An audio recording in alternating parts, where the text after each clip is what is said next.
చిన్నప్పటి నుంచి మనం ఒక మాట బాగా వింటుంటాం, ఇప్పటికీ వింటూనే ఉంటాం. ఏదైనా ఒక విషయానికి మనం బాగా నవ్వుతున్నాం అనుకో, ఎక్కువ నవ్వకు తర్వాత ఏడవలసి వస్తుంది అనేస్తారు. ఇది ఎవరు చెప్పారో తెలియదు గాని ఆ ఒక్క మాట చాలా మంది బుర్రలో చాలా గట్టిగా ఎక్కింది. అది గుర్తుకొచ్చినప్పుడల్లా సంతోషంగా ఉన్నా కూడా ప్రశాంతంగా ఉండని, ఫ్రెండ్స్ తో నవ్వుతూ ఉంటాం, ఇంట్లో అందరం బాగుంటాం, జీవితం కొంచెం అట్లా హ్యాపీగా నడుస్తూ ఉంటది. కూడా ఆ బుర్రలో నుంచి నెడుతూ ఉంటది. బాగా జరుగుతుందంటే ఏదో చెడు జరగబోతుంది. కొన్నిసార్లు కష్టాలు ఉన్నందుకు కాదు, కష్టాలు లేనందుకే ఎక్కువ భయపడుతుంది. ఇంత ప్రశాంతంగా ఉందంటే తుఫాన్ వచ్చే ముందు నిశ్శబ్దమేమో అని మనల్ని మనమే అనుకుంటూ ఉంటాం. ఎందుకంటే చాలా మంది జీవితాల్లో ప్రశాంతత కంటే కష్టాలనే ఎక్కువ చూస్తున్నారు. అందుకే బాధకు బాగా అలవాటు పడిపోయి ఉంటారు. సంతోషం వస్తే కొత్తగా అనిపిస్తూ ఉంటుంది. కొత్తగా అనిపించిన ప్రతిదీ ప్రమాదమే అనిపిస్తుంది. ఎవరైనా మనల్ని మనస్ఫూర్తిగా ప్రేమించిన ఇంత మంచిగా ఎందుకున్నాడు, ఏదో తేడా ఉంటుందిగా అనిపిస్తూ ఉంటుంది. బాగున్నా ఇది ఎక్కువ రోజులు మనతో ఉండదని మన మనసే మనల్ని భయపెడుతూ ఉంటుంది. ఏదో ఒక రోజు టెన్షన్ లేకుండా నిద్రపోయినా సరే రేపు ఏదో జరగబోతుంది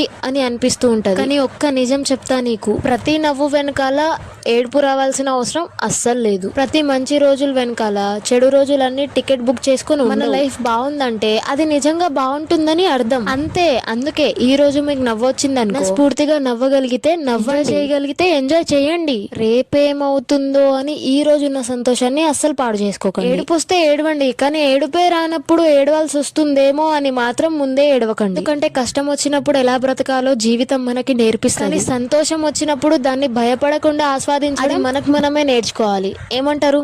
చలో.